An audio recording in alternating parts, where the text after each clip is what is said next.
Hello everyone, कैसे हैं आप सब। आप सभी का करियर सक्सेस के यूट्यूब चैनल पे एक बार फिर से वेलकम है। आप सभी एस्पिरेंट्स जेकेबी कांस्टेबल की तैयारी कर रहे होंगे बढ़िया से और अपना 100% एफर्ट इस बार लगाएंगे। तो कुल मिला के 3 हफ्ते का टाइम आपके पास बचा है इस एग्ज़ाम को अपीयर करने का और इसको क्रैक करने का।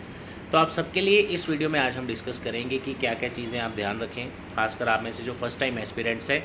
काफ़ी सारे बच्चे क्या करते हैं, इस पूरी वीडियो को हम 3 पॉइंट्स में कंप्लीट करेंगे। सबसे पहला पॉइंट है जो आपका कि एक तो सिलेबस इसका भी कुछ दिन पहले ही आया था 3 अक्टूबर 2024 को, तो हफ्ते 10 दिन बाद उसकी डेट आ गई एग्ज़ाम की। तो आप मान लो कि आपके पास अप्रॉक्सीमेट 50 डेज़ के आसपास का टाइम आपको मिला आफ्टर सिलेबस। तो आप मान के चलिए पहला स्टेप जो है आपका वो है आपका सिलेबस कवर करना, राइट। सिलेबस कवर करना is the first step of your exam. अगर आप किसी पेपर को क्वालिफाई करना चाहते हैं, पहले ऑब्वियस सी बात है उसका सिलेबस कवर करेंगे, राइट। काफ़ी सारे बच्चे मैंने देखा अभी सिलेबस आया है, अब मॉक टेस्ट पढ़ना शुरू हो चुके हैं। उस टाइम मॉक टेस्ट देख रहे हैं, टेस्ट सीरीज़। पहले आपने अभी सिलेबस कवर ही नहीं किया जो उसमें आया है, तो आप टेस्ट कैसे दोगे, राइट। तो पहला काम है सिलेबस कवर करना, जो आप ऑलरेडी कर रहे होंगे।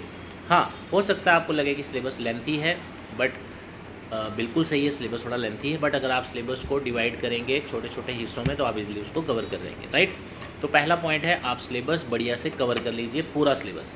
काफ़ी सारे बच्चे मेरे से मिले 2-3 दिन पहले कि सर हमें किसी ने बोला कि हम अगर 2-3 एक सब्जेक्ट छोड़ दें, जैसे हम कंप्यूटर छोड़ दें, तब भी हम पेपर पास कर सकते हैं। तो ये एज सच कोई प्रूवन स्ट्रेटजी नहीं है कि किसी ने कोई सब्जेक्ट छोड़ दिया और वो लग गया, हो सकता लगा हो, लेकिन ये ऐसा कोई आप बोलो कि स्ट्रेटजी है या इससे एग्ज़ाम्स क्वालिफाई होते हैं, तो ऐसा कुछ नहीं है। आपको सिलेबस में एक भी कमी नहीं रखनी, आपको पूरा सिलेबस कवर करना है, पहला स्टेप यही है। अब सिलेबस कवर कैसे करें? सबसे पहले अभी जैसे काफ़ी बच्चे बोल रहे हैं कि सर हमारे एग्ज़ाम डेट जल्दी आ गई, जो कि जेन्युइन सी बात है। 1-2 महीने अगर और मिले होते तो बढ़िया रहता, लेकिन आप कुछ नहीं है, अब आप अपना डेली बेसिस पे जो पढ़ रहे हैं उसका टाइम बढ़ा दीजिए, डबल कर दीजिए, राइट। फॉर एग्जाम्पल आप 3 घंटे रोज़ पढ़ रहे हैं, आप उसको 5 आवर्स कर दीजिए ब्रेक्स लेके। 2-2.5 घंटे की शिफ्ट के बाद फिर 1-2 घंटे की शिफ्ट आप लगाएं। इट्स एक जेन्युइन बेसिक स्ट्रेटजी है, राइट। जब आप सिलेबस कवर करो, एक चीज़ का ध्यान रखना, साथ में जब आप मान लेते हैं 5-6 टॉपिक्स पढ़ लेते हैं, प्रीवियस ईयर पेपर में, जैसे मैंने पिछली वीडियो में बताया था कि JKSSB के पेपर सारे हमारी वेबसाइट पे पड़े हैं www.careersuccessjammu.com। जैसे ही आपका कोई कंपोनेंट ख़त्म होता है, जैसे आपने किसी जैसे एग्जांपल लेते हैं कंप्यूटर की, कंप्यूटर में आपके 7-8 टॉपिक्स जो भी हैं, आपने कंप्यूटर पढ़ लिया, सिलेबस कवर कर लिया, राइट। अब आपने 2 काम करने। पहला, आपने JKSSB के पिछले पेपर्स उठाने, PDF, कोई आपको प्रिंट स्टेट निकालने की ज़रूरत नहीं उसकी।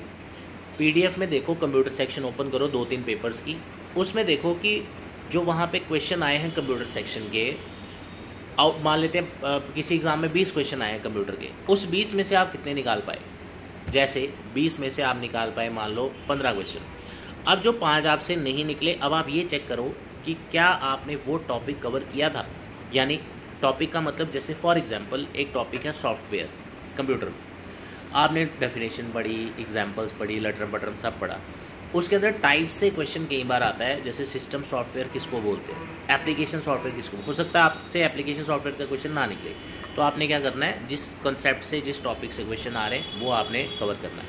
तो उसके बाद जो आप मल्टीपल चॉइस क्वेश्चन प्रैक्टिस कर रहे हो, कहीं से भी आप कर रहे हो, मॉक टेस्ट दे रहे हैं, वट जो भी है, तो मॉक टेस्ट से आपको ये सीखने को मिलेगा कि अगर आपने मान लो 15 क्वेश्चन कंप्यूटर के हैं आपके सिलेबस में, आपने कोई टेस्ट दिया, उसमें आपके 8 नंबर आए, आपने देखना है कि वो जो 7 नंबर आपके नहीं आए, वो आपका क्वेश्चन गलत होने की वजह से नहीं आए, या आपने वो टॉपिक पढ़ा नहीं था इसलिए आपसे वो क्वेश्चन नहीं निकला। तो ये काम आपको हर सब्जेक्ट में करना है, राइट। जैसे आपने रीजनिंग पढ़ा, रीजनिंग में ब्लड रिलेशन है, ब्लड रिलेशन का अभी रिसेंटली मैं पेपर देख रहा था, पटवारी है जूनियर असिस्टेंट का कोई एक, उसमें 4 क्वेश्चन सेम टाइप के आए, pointing case, out of I think 20 question में से 4 क्वेश्चन सीधा ब्लड रिलेशन के एक ही टाइप के आए।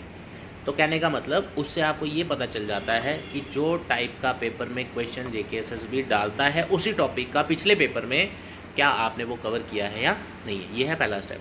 सिलेबस कवर करते जाइए, नोट्स जहाँ से भी पढ़ रहे हैं वगैरह वगैरह XYZ, लेकिन ये काम आप ज़रूर करें, पिछले पेपर से उस टॉपिक का क्वेश्चन देखो क्या आप निकाल पा रहे हो कि नहीं निकाल पा रहे तो उस टॉपिक को अभी पढ़, राइट। ये था पहला स्टेप। दूसरा स्टेप आ गया आपका रिवीजन का। आपने वो सुना होगा, आगे दौड़ पीछे छोड़, है ना। होता क्या है, जब हम पेपर के पास आ रहा हो, कम दिन रह गए हो, हम क्या करते हैं, जो पढ़ लिया अब हम आगे की तरफ भागते हैं, पिछला रिवाइज नहीं करते। आपका जो 5 सब्जेक्ट आपके कांस्टेबल के पेपर में है, सिर्फ 2 सब्जेक्ट है जहां आपको पेन यूज़ करने की ज़रूरत पड़ेगी, वो मैथ और रीजनिंग। सिर्फ मैथ और रीजनिंग में आपको पेन चलाना है। इंग्लिश, कंप्यूटर, जीके की 25 नंबर वाली सेक्शन और एक जीके की J&K वाली सेक्शन, राइट। इसमें आपका कोई पेन वहाँ यूज़ नहीं होना, यानी कि आपको जो आप पढ़ के जाएंगे वहाँ एज इट इज़ क्वेश्चंस का आंसर आपको ऑप्शन में टिक करना है, जो भी आपको वहाँ क्वेश्चन पूछे जाएंगे। तो रिवीजन का यहाँ पे बहुत इंपॉर्टेंट रोल है। तो डेली बेसिस पे जो आप स्ट्रेटजी बनाओ, मैथ रीजनिंग के 25 नंबर में से 25 के 25 नंबर आप निकाल सकते हैं अगर आपने प्रैक्टिस अच्छी की है, और जो प्रीवियस पेपर हैं उसमें जो क्वेश्चन आ रहे हैं उस टॉपिक के क्वेश्चन भी कवर किए हैं जो आपके टॉपिक सिलेबस में हैं, राइट। अब रिवीजन आपने कैसे करनी है, जैसे आपने आज कुछ पढ़ा, कल जब आप नया टॉपिक कुछ पढ़ेंगे पहले आप उसको रिवाइज़ करेंगे जो आपने एक दिन पहले पढ़ा। फिर जब अगला दिन आप पढ़ेंगे पिछला टॉपिक प्लस पिछला वाला भी आप एक बार रिवाइज़ करेंगे। उसके चाहे मल्टीपल चॉइस क्वेश्चन भी आप निकाल सकते हैं, वो मैं ऑलरेडी पहले आपको वीडियो में बता चुका हूँ। तो पहला स्टेप आ गया, सिलेबस कवर फुल होना चाहिए टॉपिक वाइज। अपने सामने पेज निकालो, जैसे मेरे पास एक पेज पड़ा है टॉपिक, उस पर सिलेबस का प्रिंट आउट लो, पहला टॉपिक डन, दूसरा तीसरा, और टिक करते जाओ। उससे क्या होगा, आपका कॉन्फिडेंस बनेगा कि यार हाँ मेरा सिलेबस कुछ कवर भी हो रहा है। एक वीडियो सुबह देख ली, एक देखी 4 दिन बाद, एक देखी 5 दिन बाद, उससे कुछ होने वाला नहीं है, राइट। तो ये 2 पॉइंट्स हमने डिस्कस किए। तीसरा पॉइंट आ गया जी आपका प्रैक्टिस और मॉक टेस्ट या टेस्ट सीरीज जिसको हम बोलते हैं। करियर सक्सेस इंस्टीट्यूट का टेस्ट सीरीज ऑलरेडी लॉन्च हो चुका है, नीचे डिस्क्रिप्शन में ऐप का लिंक दिया है, वहाँ से आप परचेज कर सकते हैं। उसमें इजी लेवल, मीडियम लेवल के क्वेश्चन सारे मिक्स करके वहाँ पे डाले जाएंगे। अभी तक 2 टेस्ट आ चुके हैं, 5 टेस्ट का सीरीज़ है वो, 3 टेस्ट नेक्स्ट वीक आना स्टार्ट हो जाएंगे, राइट। ओके, तो थर्ड स्टेप आ गया आपका टेस्ट सीरीज़ या प्रैक्टिस मल्टीपल चॉइस क्वेश्चंस का। अब देखो होता क्या है, रीजनिंग और मैथ में आपको मल्टीपल चॉइस क्वेश्चंस की कोई प्रैक्टिस करने की ज़रूरत नहीं है। आपको सिर्फ जो भी टॉपिक पढ़ रहे हैं उसके क्वेश्चन निकालो, जहाँ मर्जी से निकालो, राइट। MCQs की ज़रूरत पड़ती है थ्योरेटिकल सब्जेक्ट में, जैसे GS में मॉडर्न फ्रीडम स्ट्रगल आपका टॉपिक है। फ्रीडम स्ट्रगल के रिलेटेड जैसे मैंने पहला पॉइंट आज डिस्कस किया, क्वेश्चन पेपर उठाओ, पिछला पटवारी, जूनियर असिस्टेंट जो भी हुए हैं, टॉपिक सेम होते हैं तो सेम लेवल का क्वेश्चन ही आता है। ऐसा ये कहने की बात है कि 10th लेवल पेपर है तो उसमें आसान आएगा मुश्किल आएगा, ऐसा कुछ नहीं है। पिछले पेपर उठाओ जो वेबसाइट पे पढ़े हैं, वो वाला सब्जेक्ट आपके पेपर में है और वो टॉपिक अगर आपके सिलेबस में है और उस पेपर में भी था, वहाँ से देखो उस टॉपिक का क्वेश्चन आप निकाल पा रहे हो कि नहीं निकलता, उसी वक्त उसको पढ़ो। नेक्स्ट टाइम जब टेस्ट दो तो उसमें भी आपको वो कवर करना है। तो प्रैक्टिस और मॉक टेस्ट से क्या होगा, आपका एक कॉन्फिडेंस बनेगा। हाँ, ये भी नहीं कहीं लिखा कि मेरे मॉक टेस्ट में नंबर कम आए तो मेरा पेपर ना पास और मैं 20 दिन सोचता रहूँ कि मेरे तो मॉक टेस्ट में नंबर ही नहीं आए, ऐसा कुछ नहीं। मॉक टेस्ट सिर्फ आपको हेल्प करता है कॉन्फिडेंस गेन करने में। दूसरा, उससे आपको ये कमी पता चलती है कि मैंने पढ़ा क्या नहीं। ये नहीं कि मैंने जो पढ़ा था मेरे से वो भी नहीं निकला, वो आपने क्वेश्चन गलत निकाला होगा तो अलग बात है, राइट। तो उससे ये पता चलेगा आपने अगर कोई चीज़ छोड़ दी है, वही उसी टॉपिक का किसी पेपर में क्या पूछा गया, अगर आपने वो नहीं पढ़ा तुरंत उसको आप पढ़ सकते हैं। अभी भी 3 हफ्ते का टाइम आपके पास पड़ा है। 3 हफ्ते बहुत ज़्यादा टाइम है। अब अगर आप रोज़ का आधा घंटा पढ़ते हैं तो आपके लिए 3 हफ्ते कम है। अगर आप उसी को 5 घंटे कर दीजिए तो आपके लिए 3 हफ्ते इज़ मोर देन सफिशेंट। लेकिन मेरी आपके लिए स्ट्रेटजी या बेस्ट ऑप्शन, बेस्ट पॉइंट ये रहेगा, लास्ट वीक आपकी जो फाइनल रिवीजन है ना, सिर्फ वही होनी चाहिए। लास्ट 1-2 दिन पहले तो वैसे भी कुछ नहीं होता पेपर के, आपको पता ही है, राइट। तो आप मान लो कि 3 हफ्ते में से 21 दिन में से भी काम के आपके 15-16 दिन ही है, राइट। तो इसमें लाइफ टाइम की मेहनत आप निकाल दीजिए। ये जो 2-2.5 हफ्ते 3 हफ्ते का टाइम है, इसमें इतनी मेहनत करो कि मतलब आपको फ़ोन चेक करने का टाइम ना मिले कि अच्छा यार फ़ोन मैंने मैसेज नहीं चेक किया सुबह का, राइट। ऐसी तैयारी आप करो।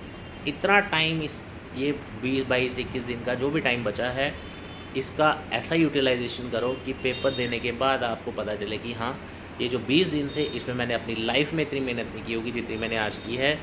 Surely you can qualify the exam. तो इस चीज़ को आप ध्यान से अपने साथ बांध के रखिए कि आप ज़रूर एग्ज़ाम क्वालिफाई करेंगे अगर ये स्टेप्स आप सारे फॉलो करते हैं।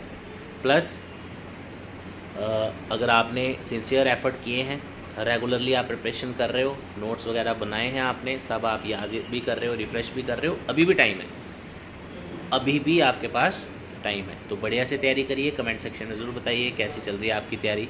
Thank you so much, all the best. किसी टॉपिक पे आपको वीडियो चाहिए तो आप ज़रूर मेरे को कमेंट में बताइए। ऑल